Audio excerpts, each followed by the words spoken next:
Wonderful. It was good.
Good afternoon, ladies and gentlemen. A marketing and communication strategist by profession, I am also the former youth president of Phenomenal Women Youth Commerce Chamber of Commerce of Industry, which is an organization that aims to promote and encourage female entrepreneurship. In 2018, I was recognized as the Young Woman of Achievement by the Free State Heroine Awards. And in addition to this, I have co-produced, co-presented, and co-directed a TV show that was aired nationally and awarded the Best Traditional TV Program by SATMA, which is popularly known as the South African and Traditional Music Awards. But today, I will be facilitating today's dialogue concerning African education. Without wasting any further time, I would like to introduce our first performance, which will be by the Qwaqwa Gospel Choir.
Ladies and gentlemen, let's give them another round of applause.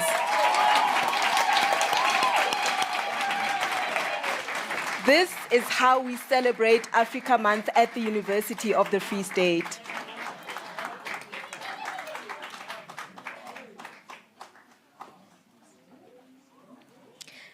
Ladies and gentlemen, my name is Rabezi Mabine, and I'm also here to represent the Center for Graduate Support of the University of the Free State. And in line with the university's three-campus model, which aims to promote consistency and inclusivity on all the three campuses, and also in celebration of Africa Month, this dialogue started on the 23rd of May on the South Campus and continued on the 25th of May on the Bloemfontein campus.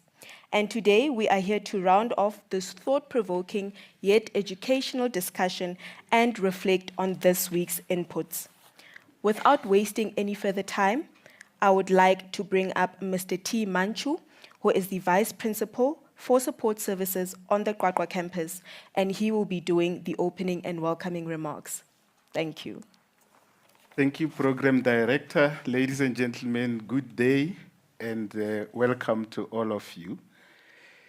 It is my singular pleasure and privilege to welcome amongst us some eminent citizens of our country and, of course, our continent. Allow me to welcome our Rector and Vice-Chancellor, Prof. Francis Peterson, in our midst.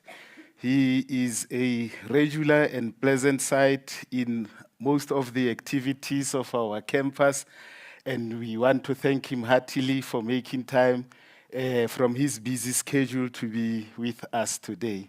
Thank you, Prof, for coming. And I also, in the same breath, want to appreciate the presence of Prof. Koli Witun, who is our Vice Rector for Research and Internationalization, and of course, all the platform guests here present. Allow me to also acknowledge the presence of our eminent visitors from the university in Gabon. We really appreciate your presence. We are in the process of forging important international relations, and we are happy that we are making considerable and meaningful progress in that regard. And I am sure it is indeed and in keeping with this spirit of Africanism, if you will. So thank you for coming. I also want to acknowledge the presence of our scholars, our academics, our students, our performers, and indeed everybody who has made time to be with us today to make this day special. This has been a very special month in the history and of course in the calendar for our country, for our continent, and indeed the world. And especially this week, as the UFS, we have had the opportunity to make some critical reflections and have been able to celebrate our identity and, of course, our culture in different ways. And we do this sometimes through sports, through cultural activities, through artistic expression, but most importantly through dialogues that, such as the one that we are going to have today, where we take stock of where we come from, where we are, where we could have been, had it not been of the challenges that are facing us from time to time. So this is indeed a special day, and I would like to request you to afford an ear to most of the panel members who will be sharing their important thoughts with us today. May this day be all that you wish it to be, ladies and gentlemen. Enjoy this day and welcome once more. Thank you. Thank you, Mr. Manchu. And in addition to that, I would just like to recognize the following panel members. Firstly, we have Mrs. Zolega Dojana, who is the Director of Kofsi Sport on the Qwaqwa campus. We have Dr. Seuss Dodeci, who is a Senior Lecturer at the University of the Free State Qwaqwa campus. I would also like to recognize Dr. Cornelius Hagenmeier, who is the Director of the Office of International Affairs. I would also like to recognize Mr. Debu Khibar, who is a postgraduate student and staff member of the University of the Free State on the Bloemfontein campus, as well as Mr. Pula Mule, who is also a student on the Bloemfontein campus. They will be giving their abstract as well with regards to the topic. Our first speaker is then Mrs. Zolega Dojana. She holds a BA, Honours in Psychology. She obtained her master's degree from the University of Liverpool in the UK and a diploma in vocational guidance from the University of Reading, which is also based in the UK. She has been in higher education for more than 25 years as a lecturer, student counselor, residence head, academic support, director, and executive director in student affairs. She is passionate about adding value to students' personal growth and providing an environment conducive for such. Today, she will be touching on the importance of student engagement in African education at higher education institutions. Over to you. Thank you. Good afternoon, ladies and gentlemen, and I would like to acknowledge our Vice Chancellor, Prof, and the Deputy Vice Chancellor for Research, and all the other panel members. It is indeed an honor to be talking to you this afternoon about a topic that is quite close to my heart. I also happen to have been in Durban on the day the African Union was launched on the 25th of May. So when I got the invitation, I felt quite honored. I said, wow, history has got a way of repeating itself somehow. Yeah. My topic is on the importance of student engagement in African higher education. In many countries in Africa, most families live below the poverty line. Nelson Mandela believed that education is the most powerful weapon which you can use to change the world. This statement followed a declaration encapsulated in the Freedom Charter promoting education by declaring that the doors of learning shall be opened to all. The sentiments provide a clear indication that for Africa to advance in development, education is the key to her success. One of the most precious human rights is the right to knowledge, which is the basis for growth both academically and personally. However, students will have a greater experience during their studies if they spend time and effort in both in and out of classroom activities at their disposal.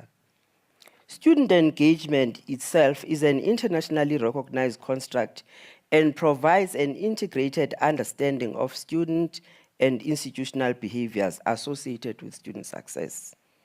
It refers to how much time and effort students spend on academic and other personal development activities, and it includes the way in which institutions allocate resources and organize learning opportunities and services to help students participate in and benefit from such activities. Understanding student experiences and performance has become increasingly important to restore public confidence in higher education. So student engagement is about understanding the holistic student experience in order to enhance the quality of teaching and learning on the one hand and the student experience on the other. It requires more than just participation, but the ability to make sense of and respond to the educational context. This implies that a multifaceted approach to understanding student engagement is necessary.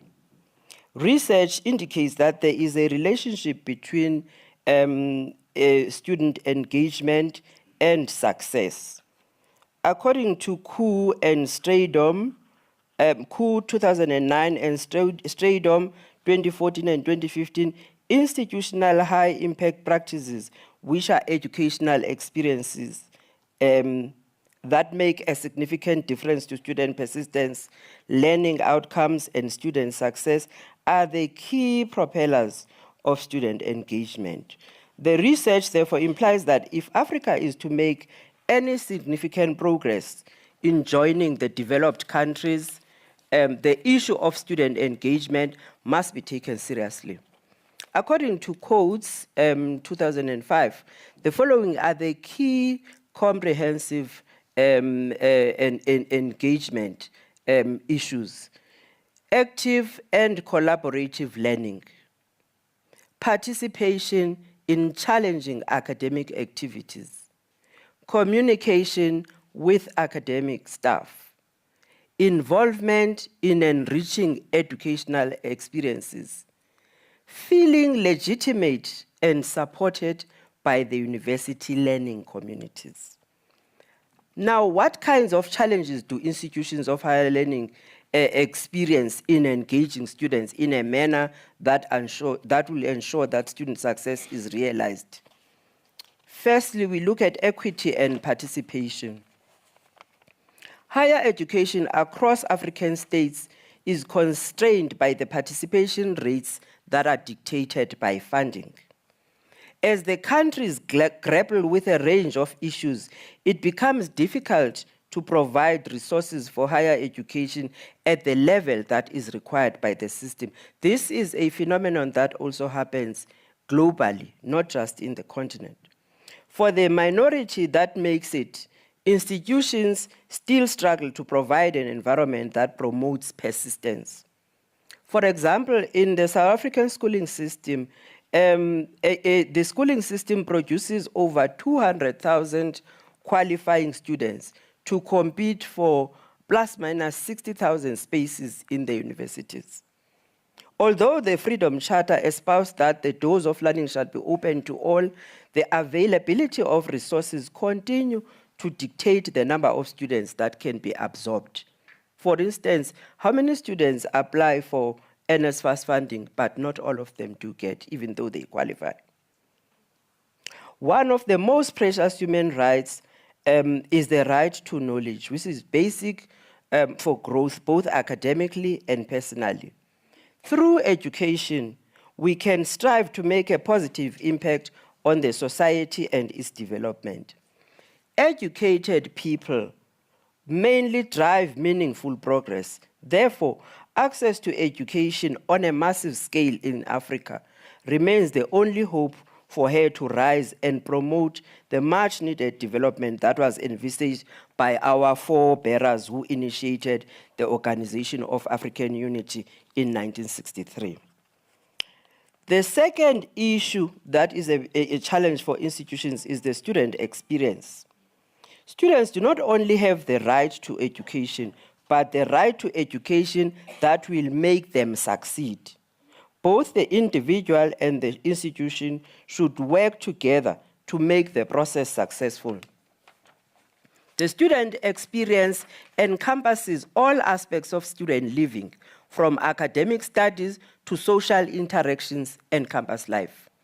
Student experience is important in ensuring successful outcomes and well-being. Universities across the globe are striving to provide a positive student experience through uncertain times. Higher education has its own beliefs, assumptions, and values. These sometimes differ from the individual students' ones. For example, in higher education, students are encouraged to argue their issues, whereas at home, if they argue with elders, that is viewed as a sign of disrespect.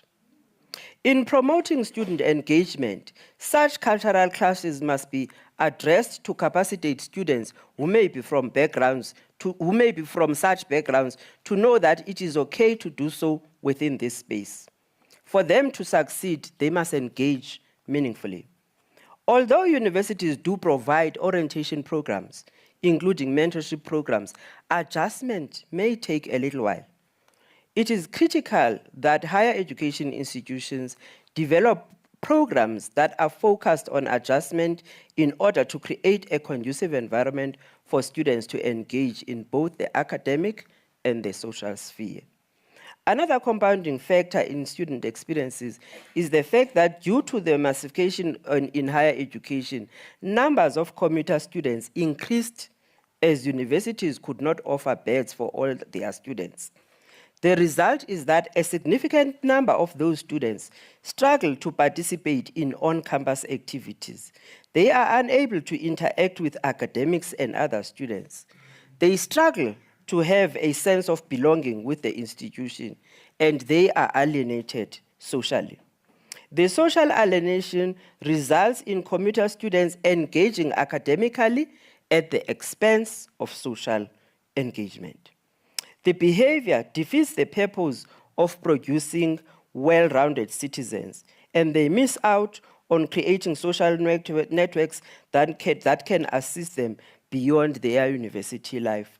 How often do we get a situation if a student wants to get employment post their studies? They would have to have networks.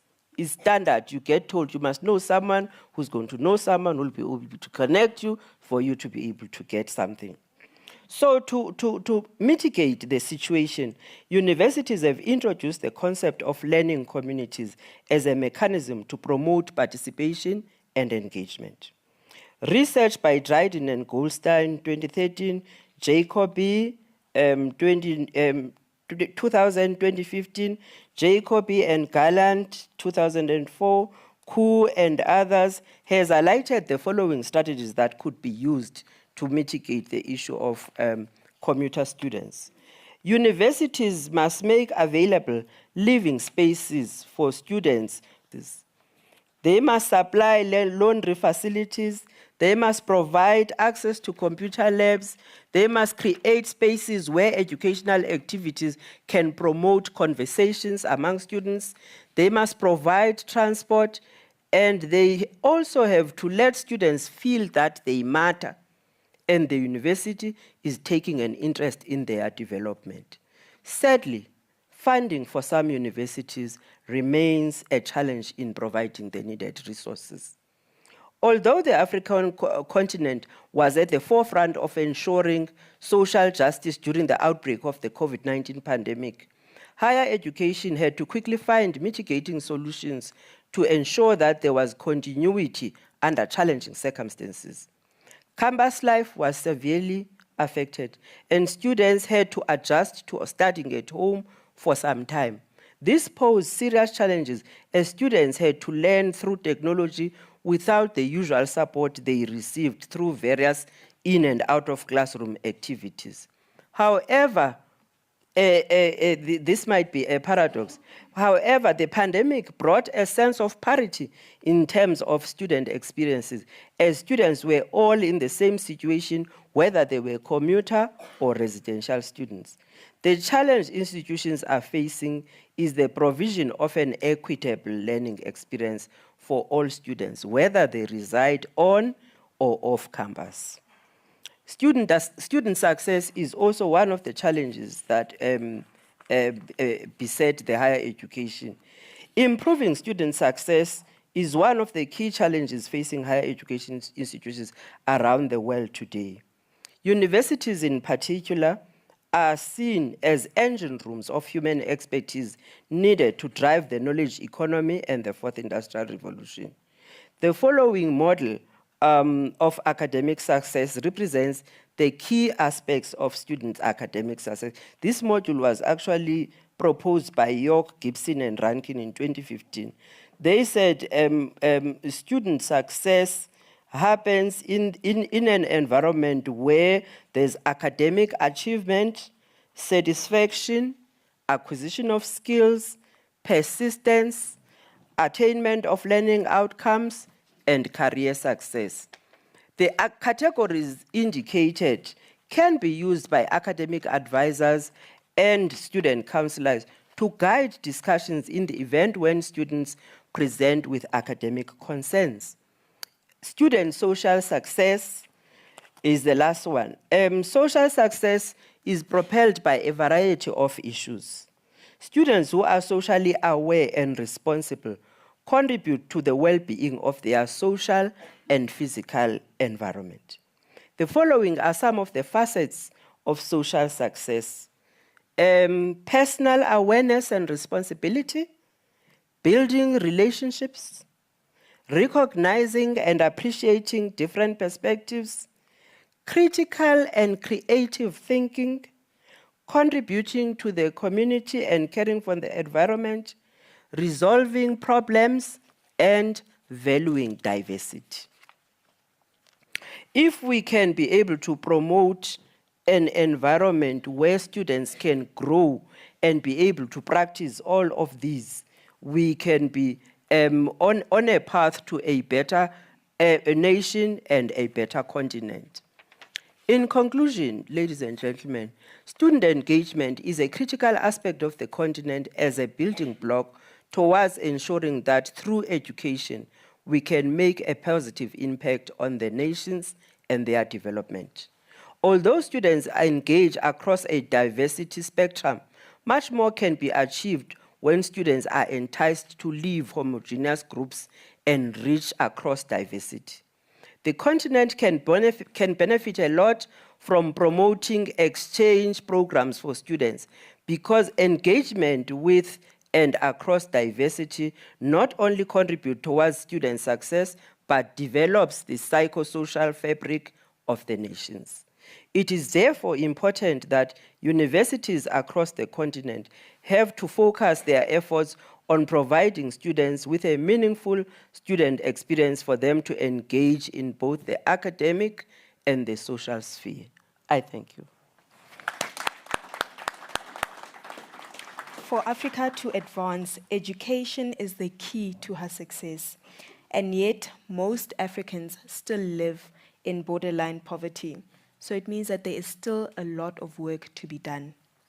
Ladies and gentlemen, next we will have an artistic performance by the UFS Qwaqwa Campus Choir, curated by the Department of Arts and Culture.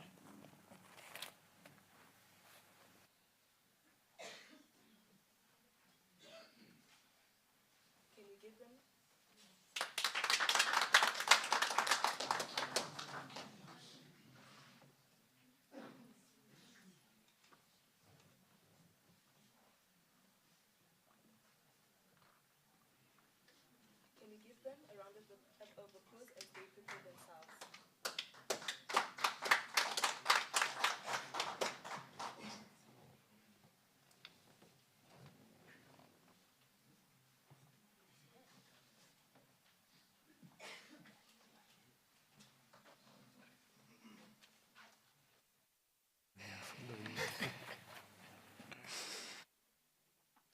Enough is enough to gender-based violence. My Africa, my Africa. I go by the name of Mthokozi Simfusi. Kamo the growing seed. Today we are here to talk about silence to gender-based violence. Silence, silence, silence, which can be an ugly word. Silence, silence, which can make my heart to be heartbroken right now. Silence, silence, silence of the night, silence of the heart. Silence exists in the minds of hope. Silence is present in the world of individuals who are thinking of depression. Silence, it will always be silence, even the shyness have witnessed it. Silence is visible and invisible in the moment of the hymn. Silence of pastors before they start preaching. Silence is everywhere, which calls attention. Silence is power, which gives a sense of concentration. Silence will always be silence, even the shyness have witnessed it. Silence in the court of law to avoid harsh and disgusting noise. The silence that I'm writing about, every part of the world listen to it. Silence that can drown others to gender-based violence. Hai Qwaqwa, hai bue. Ha ke na mantswe, ha ke na puo. Ke swabile nko ho feta molomo. Pele qwetse ka hara madi. Ke tswe ke thalatse kukwe dillo. Masea bana ba hweleditse sello. Selepe se iphile basadi sa menya. Setjhaba malapa a qhalana. Banna e ka ba pelo maikutlo a ile kae. Ha ile mona le qeta basadi se a isa lelapa. Le batla ho kotula difena ditholwana. E tlo ba motsana o jwang wa banna fela. La tjhaba la dikela dipolao tsa nka sebaka ke mang a tlo tlisa mofuthu ka hara motlotlwana toni mo jalwang teng ya senyeha basadi tseba ha o matla kumeng ya tosi letsoho la ikutlwa matla la tlatlapa mokedikedi ke letsana ho theoha fahlong sa mosadi a mamella thathohatsi a re ke lerato nokana ya menyepetsi a gagi banna ho tonela selepe se qhitsa madi bana ba shebile mmabona a qhitsa madi mosadi a lenya le kolobe bakeng sa bana ana banna le batla ho jala peo e jwang.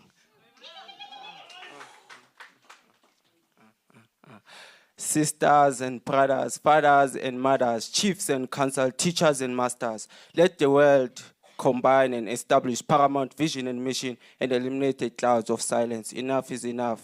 My Africa. My Africa.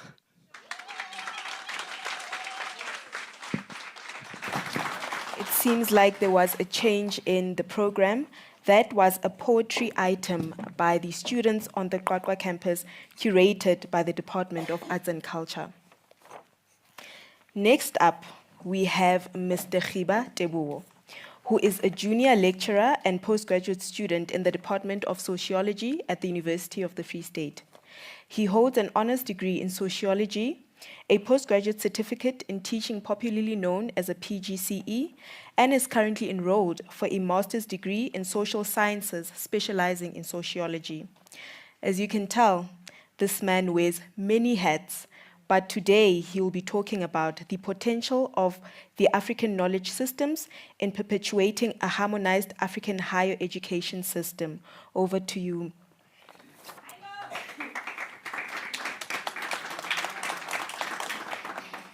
Let me first by acknowledging Prof. and Untitled Chapter, Mr. Manchu, our host, colleagues, our students, our distinguished guests, and everyone who's in this assembly tonight. I've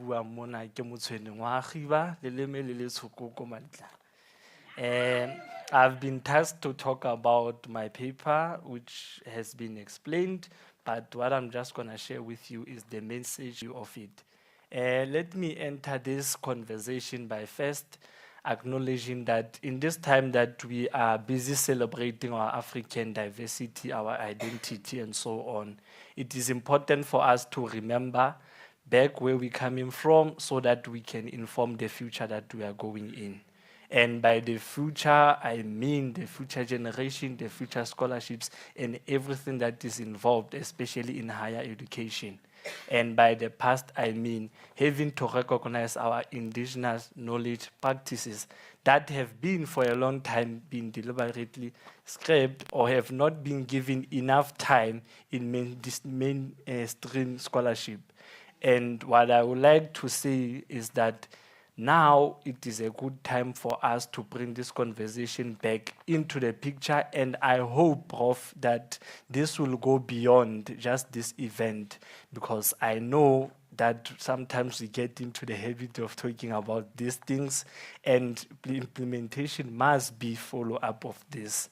And we will all contribute in all our ways, and that's actually the first plea that I have with everyone that is listening and that is watching us tonight and today. And I just want to start by saying that our institutions from the colonial era have, not deliberately so, but have neglected the indigenous people, their knowledge, their language and practices for a long time. And that must be an issue. And if it's not an issue, then you must realize that there are so many things that we are suffering and are going wrong in our institutions today that we need to bring and make sure that we implement steps that need to correct that. And we know that there's been models that have been destroyed. We know that at some point our traditional practices have been excluded from much of the scholarship that it is there in Africa. And that's one of the things that we must address moving forward to make sure that we are included. And let me make this clear. This is not to say there must be an exclusion of Western hegemony. No, we are calling for an equal footing in the production of knowledge, because we do have our knowledge system, we do have our practices. They need to take center stage the same way that there was a deliberate program to put in Western knowledge into the African continent. This is our African continent, and we must remind each and everyone that our knowledge systems and practices matter as much as everyone else. And that will bring me to my next point to say, our benchmarks of intelligence, capacity, and all of that must not be based on Western standards of intelligence at all. We have our own models of standards and everything. And they've been there before. They've been there before. People have been there sharing knowledge and all sorts of things.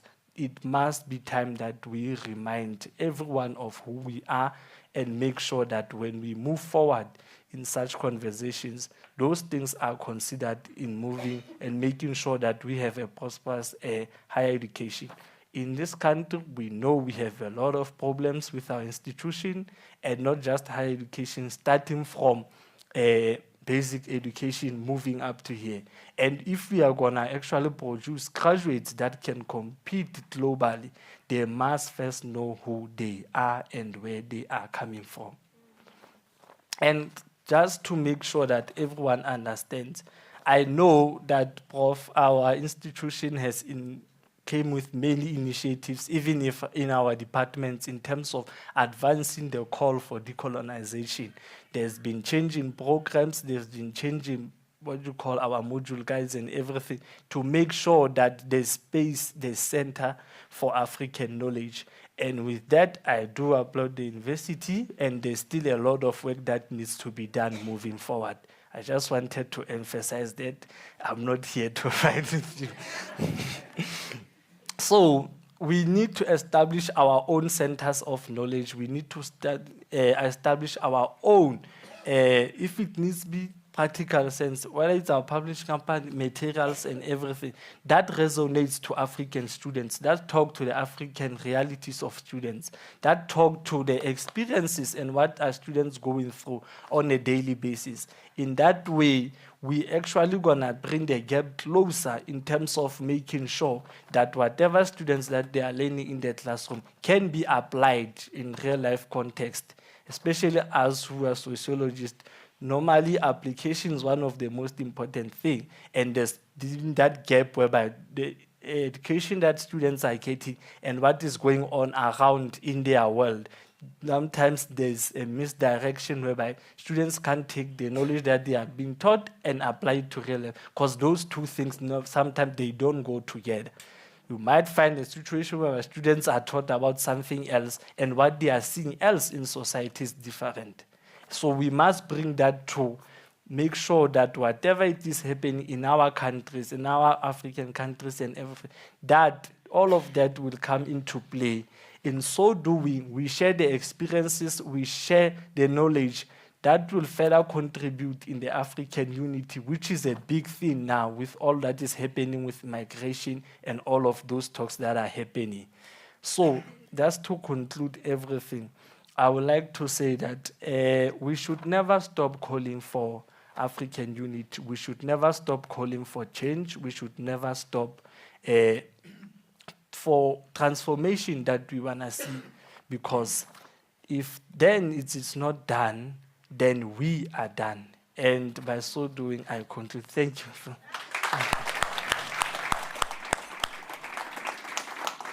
It is important that Africans are taught in a way that speaks to their experiences and realities.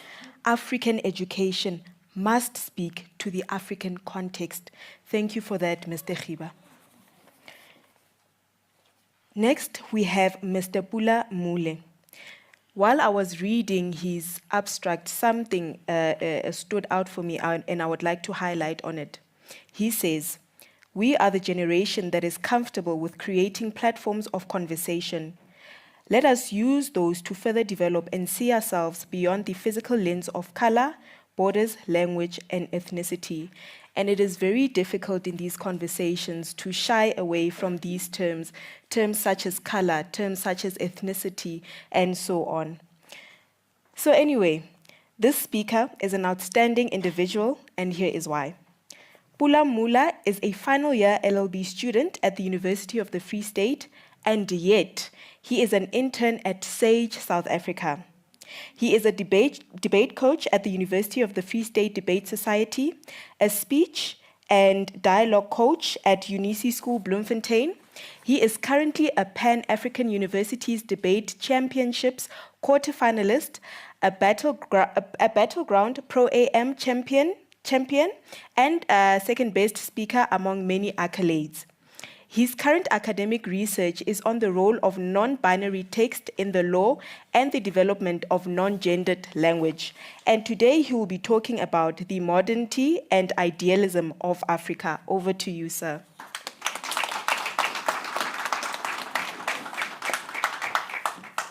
Good day, everyone. As already announced, my name is Pula Mula. Having to speak after an academic as an aspiring academic, it's quite intense. I'll do my best. Firstly, my conversation is really about African education, modernity, and idealisms. Significantly speaks about the ways in which we should visualize African education and the emancipation of African education while also celebrating the efforts already made. It starts as follows. The African landscape has for far too long been deemed archaic, ancient in history, and lost in the 20th century. This has been perpetuated by years of disenfranchisement, a downward look on Africa's ability to grow and develop, as well as the inherent biases that education in Africa is subpar to the rest of the world. This has been ever so evident through the development of education in African countries that are struggling, the establishment of state-of-the-art institutions that not only allow access to higher education, but also offer competing technologies around any other form of consideration. A large part of this has been premised on Eurocentric thought, the fact that a lot of African countries in existence lack social, cultural, and legal frameworks that are sustainable and allow for development. What's important here is that we can realize the establishment of African communities and state-of-the-art institutions that still allow for us to develop. This looks like the EAC, Arab Maghreb Union, the economic communities of Central African states, the development and common market of Eastern and Southern Africa, or SADC as well. For the most part, we have over 1,225 institutions in Africa, but most of them has been deemed as inherently not very inclusive. Why this exists is because our cultures, our communities, and our governments and citizens have a shared role that they need to play, the role in which unification needs to be allowing for the African thought to prevail. And interestingly, this all goes, as already shared, beyond the borders of shades of skin color, languages, and ideologies, but is a representation that we inherently need Africans to come together to ward off the past and represent our own individual identities. Moreover, this is very important to realize that it's almost impossible to assume that our rainbow nation is merely on the crux of those who namely exist within the University of the Free State, Qwaqwa, Bloemfontein, or the general frame of South Africa. But the diverse nature of knowledge systems, something that already been alluded by Mr. Khibar, is that there's a prolific need for us to realize this African higher education authors, innovators, and individuals who have created new theories and grandstanding celebrations of these communities that we think are important. These many different terminologies and ideologies are very easy to emancipate and look at, but the reflection of them, like Black consciousness, Pan-Africanism, liberty such as freedom and unity, Uhuru na Umoja, Ubuntu, are a reflection of what we are, and not only just words and terminologies that exist within textbooks, but the realization that the development of higher education exists within confines of those who understand it and those who think is important, something that the colonizers pickpocketed from us, but they can't do it anymore. The starting point for evaluating a lot of these considerations while looking at individuals who have been great, like Valentine Yves Mudimbe, was shaped features of philosophy, a counter-narrative to the idea that South Africa or Africa has been archaic in nature, and through his book, The Invention of Africa. What's inherently important all these societal differences is that we need to realize that information and education has not only been premised on who can speak better, but who has the ability for them to realize ourselves within these confines of society. Notably, the road to a brighter tomorrow, which is very important, need not end there. Junifer Owa from the University of British Columbia suggests, a bit more in the Kenyan context, but we can learn from this analysis, is to say that the best approximation to dealing with sustainable development in school curricula is to realize our local capacities under indigenous ideas and integrating them with formal education. It's very rare for you to hear Ubuntu in class, but more importantly, it's very difficult for you to realize it, especially within the confines of knowledge. UF's Faculty of Law requires an overview of historic and value-centered knowledge with every module. This is worth celebrating, especially in the confines of African education, because this means that there is an inherent need for us to realize these concepts within the very frames in which we exist in, through academics, through students, and through institutions of higher learning. A once imminent tool to colonize African child is one best represented by critical thought and the evaluation of intrinsic capacities. We think this only exists within those who are able to speak and all those who are able to regard certain considerations of society. Lastly, as we constantly prompting to realize our positions in academic spaces, the privilege that the lottery of birth has given us, our realization of what we aspire to have and not to be, the role we play in grander features of society and community of higher education, one cannot wander very far off from the crevices of what allows for education system. It's very easy to say African education system is subpar, but if you realize the academics in this room, you'll most likely realize that it goes beyond just those items. Sufficient response to create, and I guess this recommendation, to create and enhance Africa-centered harmony in ideology and higher education is for us to not look at Africa and the ancestry of Africa as failing, but also realizing that we have the ability for us to get back. The swords of today are not bronze and silver, but are words in collaboration, patriotism, and Botu. Let us not wallow in the feats we have created and neglect the shortcomings. Yes, it is wise to be awake to the fact that resource shortages, capital flight, and less affluent states are things that probably do exist and probably things that we think are inherently terrible. However, Pule implores you, myself, states, leaders, activists, to create strategies that will not only rival those of larger economies and states, but strategies that the African child can best relate to and best protect them, hone them, and equip them with enough capacities to make them successful, while embodying the reality, namely that Africa higher education ought to live within us for a very long time. We are the generation that is comfortable with creating platforms and conversations. Let us not, for those, further develop and see ourselves not through the lens of physical borders and color and language and ethnicity, but every day as you walk, as you learn, as you engage with various individuals and our realities, be cognizant of Africa Day not being a day in which we rock our traditional attire and emulate the coming together of Africans, but as a step to reflect, rejoice, and remember that we are the sum of our efforts, that being Africa goes beyond what we can see, but rather what we embody. Thank you. Although there is still a lot that needs to be done in terms of African education, let us not ignore and forget to celebrate the strides that have already been made in terms of this ideal. Thank you, Mr. Mula. Our next speaker served at the Stellenbosch University for 12 years, through which she was an academic, a lecturer, and later appointed the Vice Dean in the Faculty of Agri-Sciences. In 2011, she joined the UFS as a professor and Vice Dean in the Faculty of Natural and Agricultural Sciences. She is now the Vice Rector of Research and Internationalization.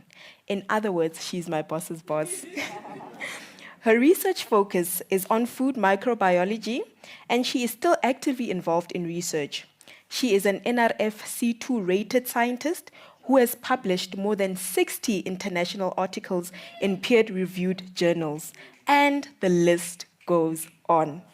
Prof. Kohli, I'm sure that everyone here is eager to hear what your thoughts are in terms of the development of young academics through African university collaboration. Please help me welcome Prof. Kohli. Good afternoon, everyone. Thank you for this opportunity, and I acknowledge all of the panel members. It's good to share this stage with you this afternoon. Before we walked in, we were laughing and saying, can you believe it that on Africa Day celebrations here in Qwaqwa, we are working with an African partner to see how we can do staff exchange, student exchange. So I'd like to say a special word of welcome to Professor Alain Souza, who is the Vice Rector of the University of Science and Technology, Masuka, in Gabon, and his colleague, Mr. Abbas Assoui, who's the External Relations Manager at the same university. Colleagues, it's fantastic to have you here. They have visited our campus for the past week. We're looking at collaboration, and we will join them in Gabon, hopefully at the end of July, to, from our side, see how we can cement the collaboration. I was asked to talk about the development of young academics, and you'll excuse me if I speak from the heart, because it's really been something that I've been involved with for a long time, developing young people and making sure that they're successful in this complex world that we call academic life. Is something that is very close to my heart. If we want to address academic capacity development on our beloved continent, we have to develop young academics who are able to become world-leading professors. The world-leading professors of tomorrow is what we should aim for. Those who have doctorate degrees at the age around 30, it takes a long time to build an academic career, who has the potential to become the professors and the thought leaders of the future, should be guided through this complex world. The UFS has got an experience of more than a decade in developing young academics. We started out with the Prestige Scholars Program, which is now called the Future Professors Program, and this program has been very successful in making sure that we support young academics to reach their academic goals. So one of the first things that we do in this program is to make sure that academics have a sustained intellectual project. So what we are working on makes sense now and also in 5 years' time and in 10 years' time. We also want to make sure that that intellectual project has gravitas in terms of who's interested in it. We want to make sure that young academics work on projects that is relevant not just regionally is important, but also internationally. I always use the analogy of saying we want to play the research game in a local stadium, but we want international people to be in that audience and in that crowd that supports the game. Building international networks is another important thing that we work on with young academics. So the questions we ask here are, who are the leaders in your field? Who are the champions in your field? Where are they publishing? What are they working on and what methods are they using? So it's important that we know our field that we're interested in, but also the academics who play in that field. And that's a first step in really building international networks. For those international networks, we don't always want to look to the global north. We don't always want to look to Europe and America. Here we've got some colleagues from our continent who are playing leadership roles right here on our continent. We want to make sure that there is collaboration between us and these world leaders on our continent, and I can give you many examples. We also try and encourage young academics to focus on high quality of research outputs, so those books, chapters in books and journals, to be in internationally recognized publications and book producers. And those outputs must be acknowledged in your field. People must notice what you write. Because there is so much in this field, quality is an important focus. Many universities on our continent are developing teaching and learning focuses.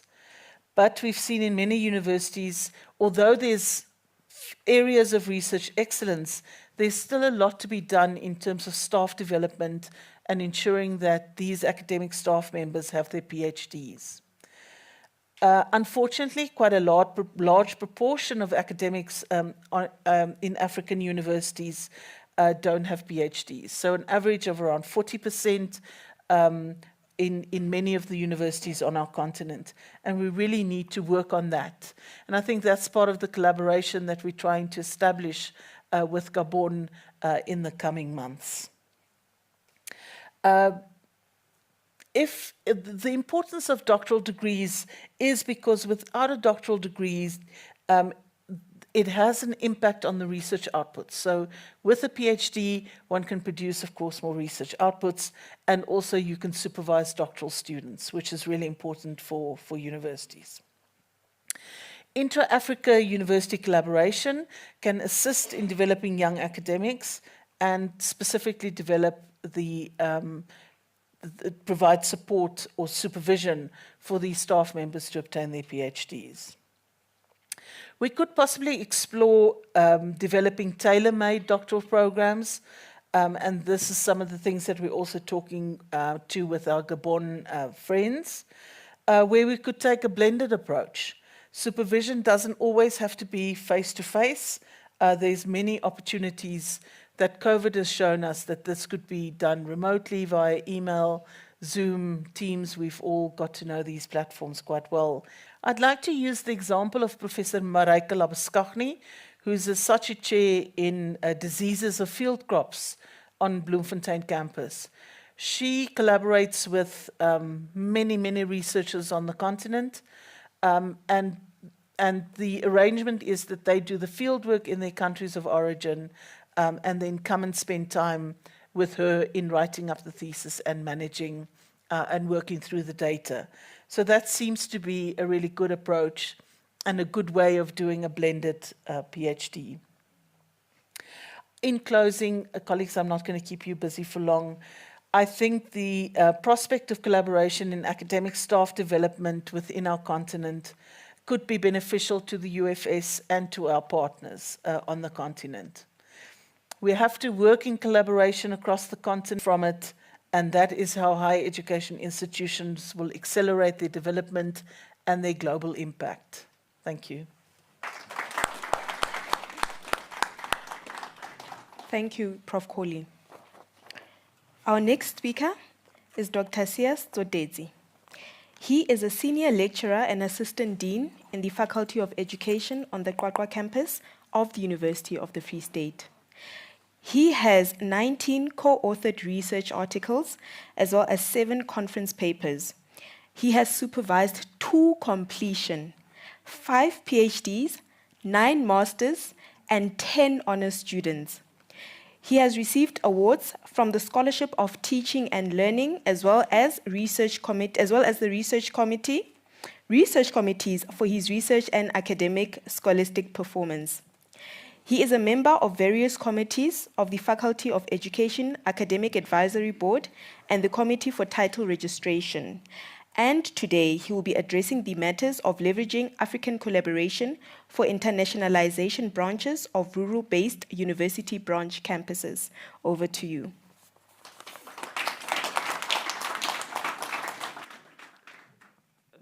Thank you, Program Director, to Director and the Vice Chancellor, Professor Kohli. I don't know why am I speaking after you. Maybe we'll correct that in future. And then as well as Dr. Cornelius, because I'm in his space in any what I'm going to present is basically from his space, the issue of internationalization. And my colleagues, ladies and gentlemen, I have been requested to give a presentation on leveraging African collaborations for internationalization of rural-based university campuses.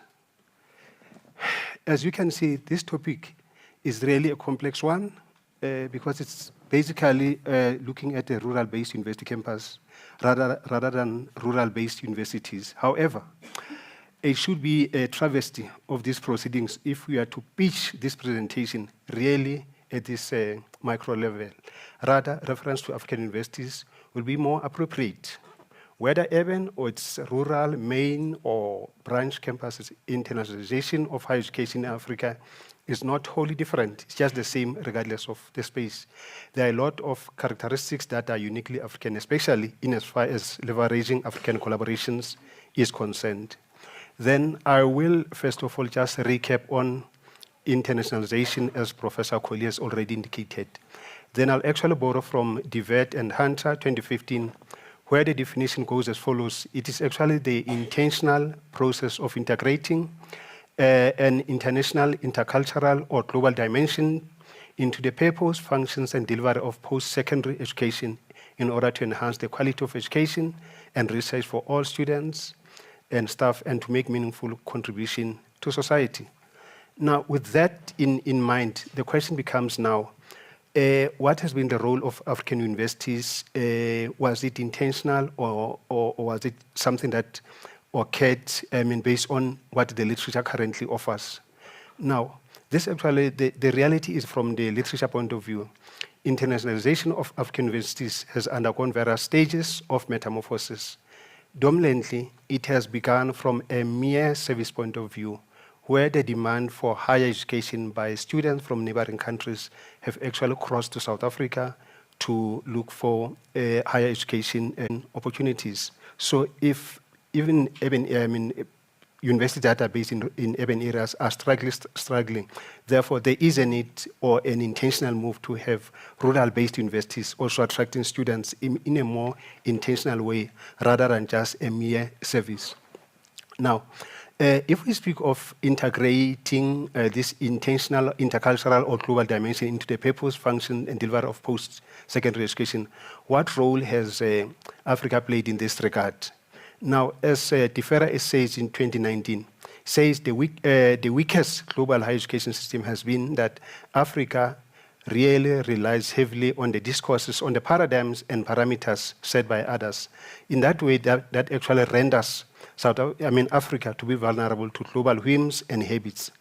Hence, its contribution to what constitutes international may just be least minute or at worst just non-existent, except the recent initiatives that are actually taking place, including what the UFS is actually doing. At the end, the intentional or international in the African context may just be seen as more colonial subject matters assimilated or adapted to Africa. Therefore, more still needs to be done in this regard.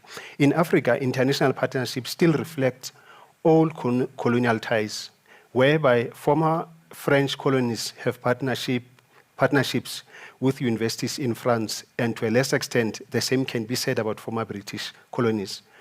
Continentally, the European Union is a major facilitator of African-European university partnerships. The US is also making significant strides or headways in its partnership with African universities.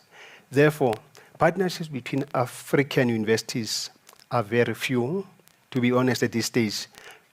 More still needs to be done in this regard. And in most cases, there is lack of substance where there are such partnerships beyond signing the MOUs, meaning that more still needs to be done. There is also a commitment and also a need to increase the African partnership footprints by many universities in Africa. This stems from the understanding of the benefits of virtue that are likely to arise out of such partnerships. However, for African partnerships to flourish, that may require a huge dedication of not readily available resources. More resources need to be put into that.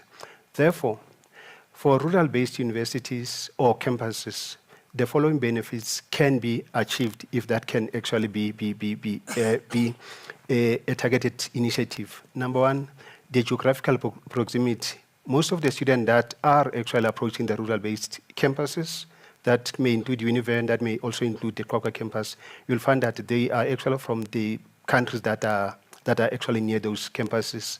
Secondly, the other benefit that we may have is actually diversity boon, whereby we've got a diverse population of students, a diverse group of academics as well. And then lastly, with the collaborations that we may have, they may also breed other collaborations. By so saying, I'm saying let's all celebrate Africa Month. Program Director, thank you very much. Thank you, Kelly. Collaborations among African universities are still low. This calls for African universities to dedicate more time and resources to formalizing these kinds of collaborations. Thank you for that, Dr. Dodeci. I don't think our next speaker needs an introduction, does he? Our next speaker is Prof. Francis Peterson, who will be doing a recap and overview of the African Education Dialogue. Prof. Francis is the Rector and Vice-Chancellor of the University of the Free State. He was previously the Deputy Vice-Chancellor of the University of Cape Town. And among his many successes of serving in higher education, he has also been a skilled man as he serves on various national and international technical, editorial, and advisory committees. He is actively involved and has consulted widely to the South African engineering and built environment industries. He has also published more than 160 papers in international journals and conference proceedings. Today, as I said, Prof. Francis will be doing then a recap and overview of the African Education Dialogue that has been held at the different campuses over the duration of the week. Over to you, Prof. Well, thank you. Thank you very much, Program Director. And it's really for me a great pleasure to be here.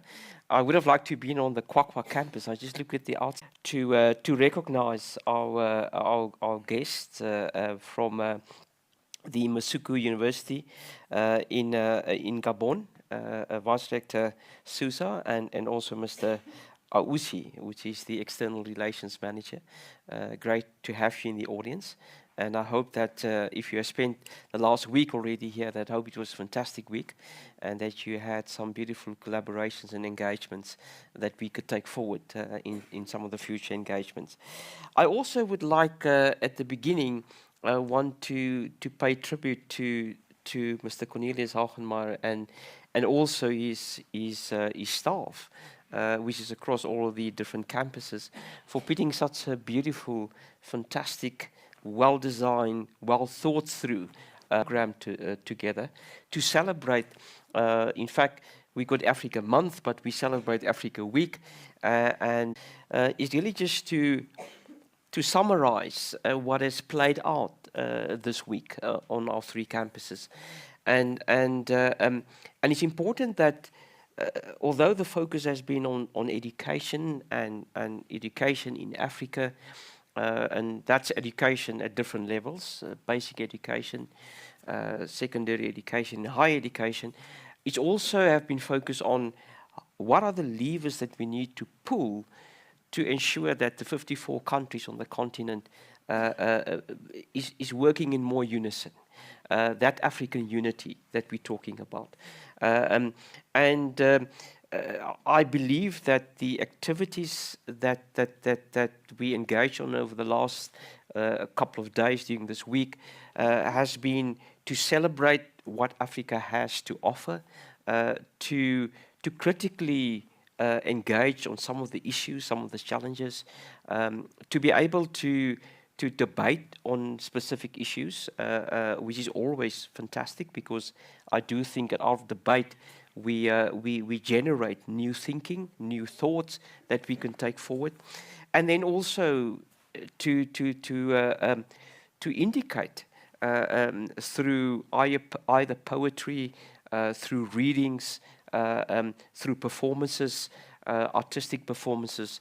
We also celebrate what Africa is all about, what each of us could play in relation to Africa, but also what Africa can offer to the world. And that is what I've seen over the last couple of days that played out on our 3 campuses. So my task is in fact to bring them together. And in the way that I want to bring together, I want to focus on how it actually chronologically played out. It started off on our South Campus in Bloemfontein, where we had the South Campus principal, Dr. Mariope, could not be there, but a speech were presented by Ms. Poloko Masulele, and she in fact probably she talked about the whole issue of nutrition and to what extent nutrition impact education on the continent, and that we must never forget about that. You know, often impacts basic education, but it can be pulled through other stages of education. And she referred to that we should develop policies, but also actions that could speak to the whole issue of feeding, healing, and teaching our people. And that was the message that she brought across.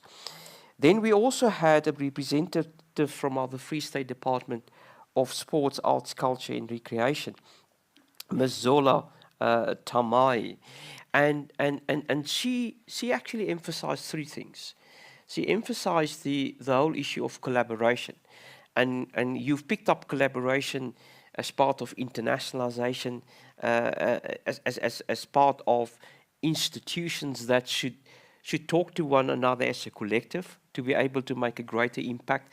And she said that the university should be more working with government to see to what extent we can do things that impact society. She in fact also says that we mustn't forget that government is also a good and an excellent provider of employment towards our graduates that go out. And specifically in the context of South Africa and also other African countries where our unemployment is quite high, we need to make sure that those collaborations also yield that positive outcome. But she also made a final point, and that was a point in relation to mother tongue education. She said that in terms of if we write and if we want to add to literature, try to add to literature in your mother tongue. She made the statement that English literature is already saturated, and there's a lot of opportunities for mother tongue expression in terms of literature. I also made a few points on the South Campus, and I was more emphasizing the aspects of what the colonial history has done to the continent in terms of oppression, in terms of slavery, even before that, inequality resulted in division, and what impact that actually had on education. And specifically, later on I will refer to it, not on the South Campus, but something that came out Wednesday when we discussed it at the Bloemfontein campus, to what extent those deeds of oppression, so to speak, or influences have an impact on the confidence level of children and people that graduated from the continent. But in a debate such as this, in a discussion such as this, we mustn't always refer. We should refer to that, but we mustn't stay there. The challenges that we had, like COVID-19, that have created an opportunity for us to pause, to reflect. It also provides an opportunity for us to reimagine, to be creative, to be innovative. And I think it is important for us, if we are creative, innovative, reimagining what we need to do, what is those things that we could then convert into actions, so that we don't always say, this is what we have gone through, but through that time of pause, how we actually could move forward. There was also a presentation by Professor Lynette Jacobs, or Jacobs, on the South Campus, where she pointed out that the decades of colonization and colonial education did little to build the self-esteem of African scholars. And I have already mentioned that point. But she also, therefore, stressed the importance of decolonized the curriculum. And I appreciated the comments that you made in terms of the work that we are doing on decolonization of the curriculum. But I also agree with you that there's much more that we need to do. And it's that journey that we should do collectively, because decolonization is an opportunity to bring the voices that were on the periphery into the curriculum and say, but to what extent can it and should it add more value? Then we had Professor Colin Chelsea. He's the director of the Unit for Institutional Change and Social Justice. And he talked about the whole concept of Ubuntu, and I think we're all familiar with that concept. But he reminded us that whatever we do in the actions, we should not do that alone. That as African nations, we can only succeed as a collective. And I think what pulls through there again is the whole issue of collaboration, of engagement, of the witness Mutsi. He gave us a fantastic, I would say, historical representation of the African education system. And that was now even before colonial days.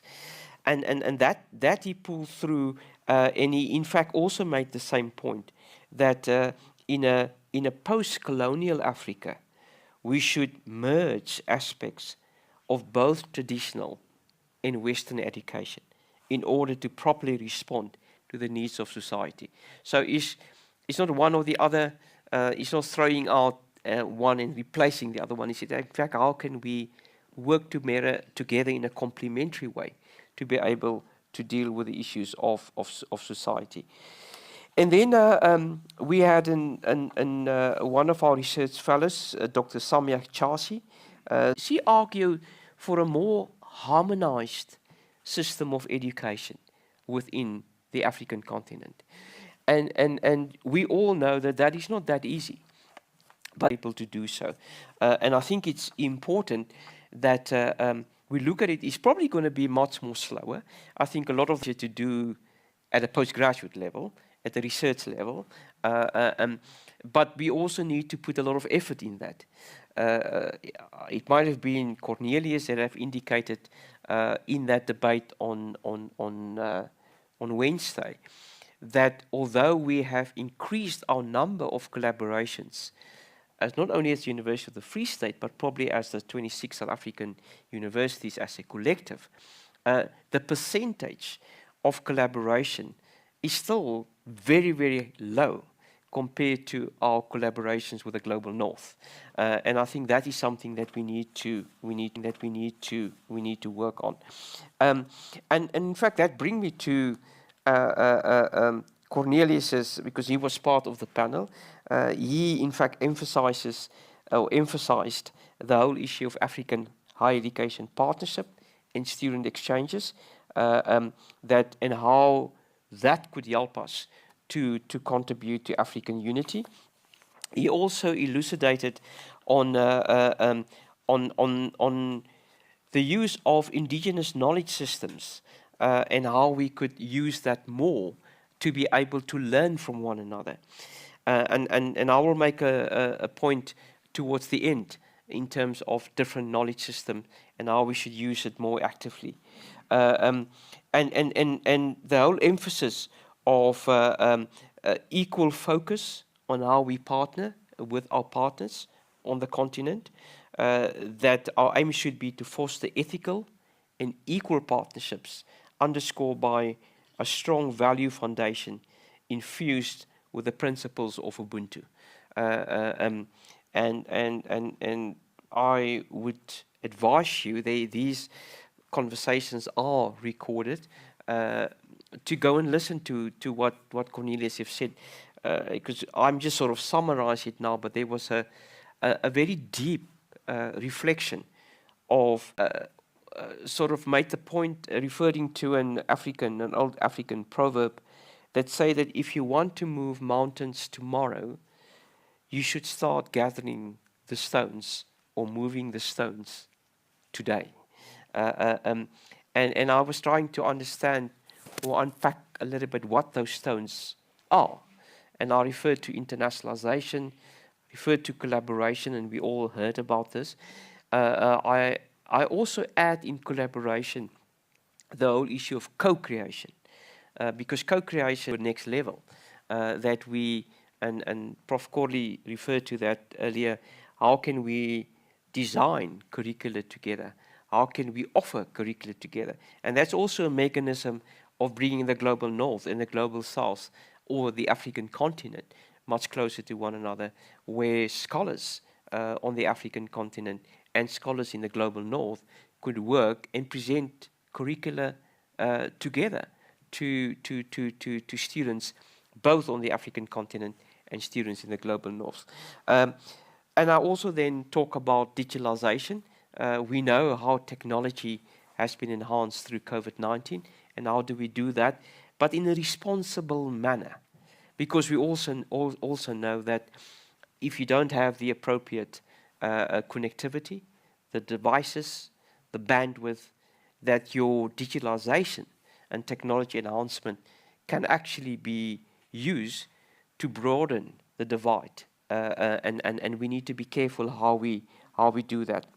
And then I also said that whatever we do, we always would do it to the best of our ability.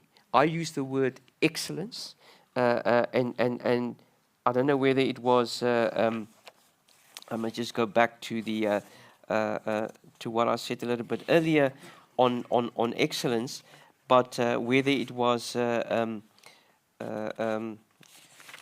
Tabo or whether it was Pule that talk about, how do we define excellence? How do we define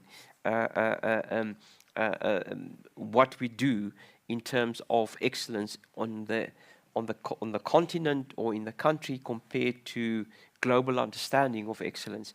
And I don't want to open up that debate and discussion. We could have a big discussion, a last discussion on that.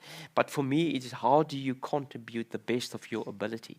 And as Prof. Corley have indicated, how can you play the game to the best of your ability, knowing that the spectators is an international audience, and we need to reflect on that. So program director, for me is those were the things that came out on the South Campus, on the Bloemfontein campus, and then obviously what we heard today in terms of the debates, the discussion, specifically about student success, and I can just say and you should know that, because there's also obviously students and academic staff, we're probably one of the leaders in the country on understanding student success.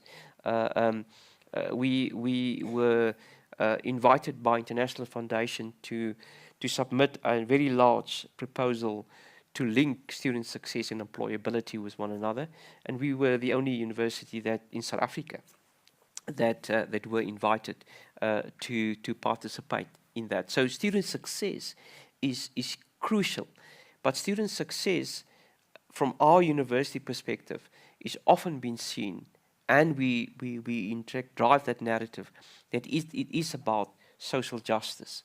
It's a social justice imperative. We can't have students coming to our campuses and not succeed. And in that success, it is a partnership between the institution and the student. So in the partnership, both people and both entities bring their support to that. So that's fantastic. Cordy talked about how do we develop excellent academics, how do we develop the next generation of academics, and not only in the University of the Free State, but in South Africa and on the continent. And I think the partnerships is about that. And academics that we could keep on the continent. You know, we do lose a lot of academics to other parts of the globe, and we need to have programs anticipating there is always going to be a certain amount of erosion in that program, so that we must continuously working on. And if you start to partner, that becomes quite important.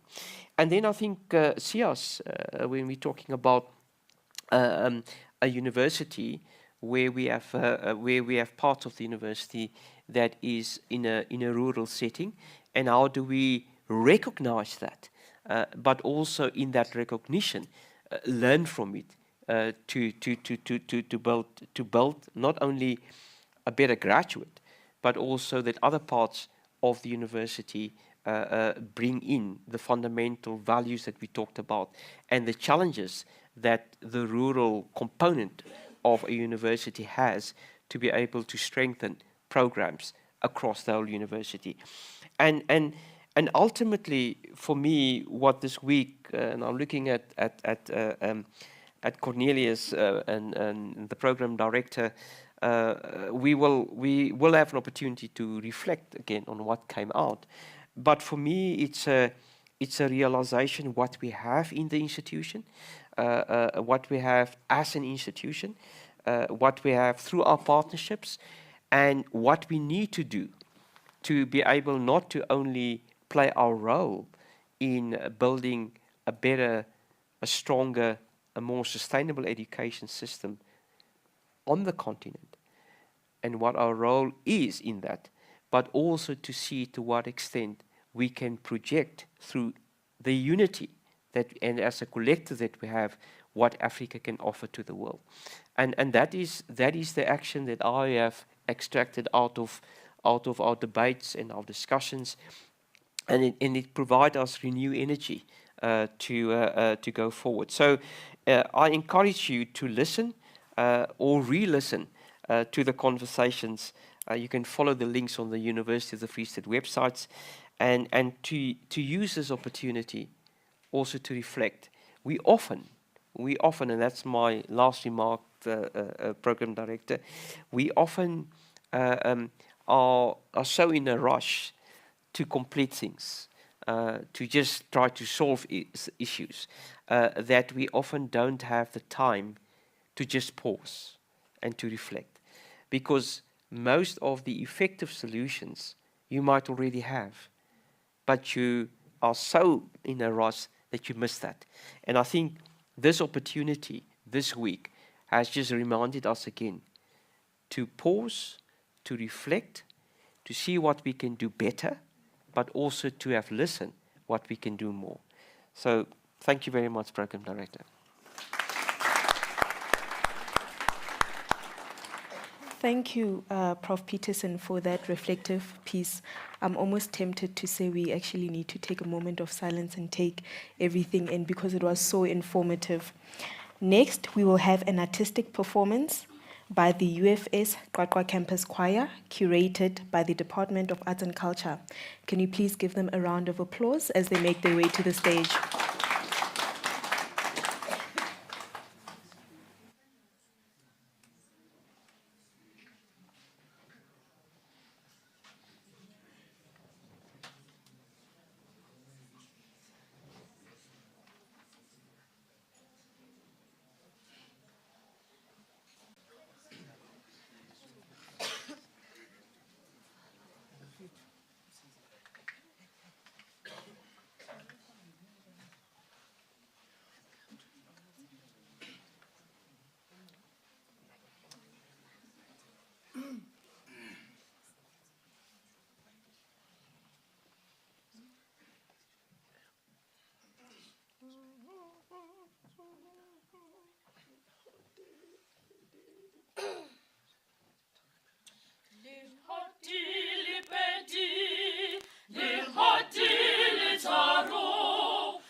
La UFS, hala, la.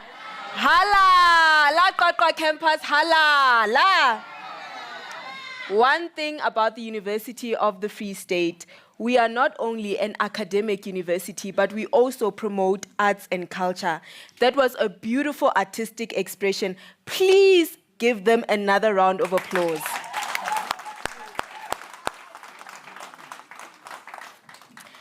As we close off, we will have Dr. Cornelius Hagenmeyer, who will do the closing remarks. Dr. Hagenmeyer is the director of the Office for International Affairs. Hala, la. He obtained his qualification to be appointable as a judge in Germany before settling in South Africa in 2002. He holds a South African LLB degree obtained at UNISA and a South African LLM degree from the University of Cape Town. In 2021, he was awarded a PhD degree by the University of Cape Town. He is a non-practicing attorney of the High Court of South Africa, and today he will be reflecting on the African Education Dialogue, and he will give his closing remarks. Ladies and gentlemen, help me welcome Dr. Hagenmeyer. Thank you very much. I will be very brief today because Professor Peterson has already done a brilliant reflection on our week, but I want to reflect not so much on the dialogue that has been done, but on the process which made it possible. It was first through leadership. Prof. Peterson, Prof. Corley, without your leadership, without prioritizing internationalization, and without you, Corley, bringing about this enabling environment, we could never have succeeded in this. Also, as an Office for International Affairs, we could have never done it alone. It was through interdivisional collaboration that it was possible to bring this program together. And I really want to thank our internal co-creators. And that is first and foremost the Unit for Institutional Change and Social Justice and Professor Colin Chasey for partnering with us in creating this Africa Week and the Africa Month website. I want to thank the Center for Graduate Support and the Center for Gender and Africa Studies.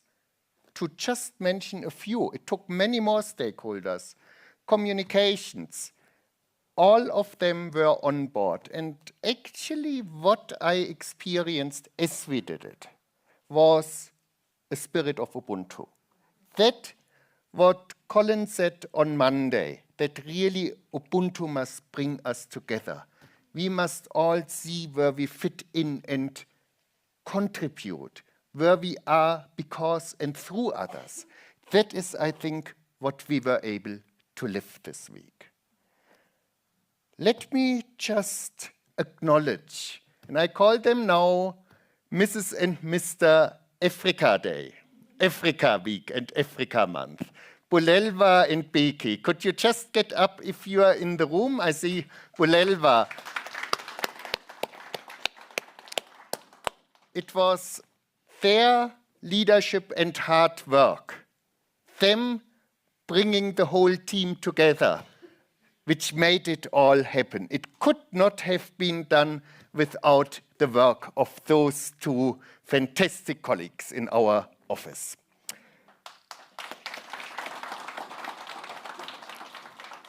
Last, I just want to alert you, we also have an Africa Month website. This has been a hybrid celebration. And there you will not only find links to our Africa Day Memorial Lecture, you will not only find recordings of our dialogue, but you will find many thought pieces, many pieces of poetry written by students and colleagues specifically for the Africa Month celebration. And you will find recordings of performing art particularly put together for this celebration, this hybrid celebration of Africa Month. So I just want to close by saying thank you to all of us, because had we not done it together, it could never have happened. Thank you.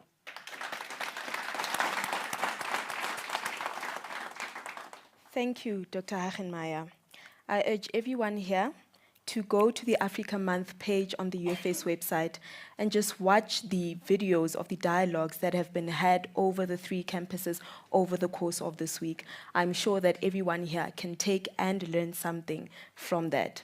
Thank you very much. We are about to close the program. Becky, should I give over to you or can I just close? I will close. All right, my name is Rebeza Mabine and I was your host for today. Thank you for joining us.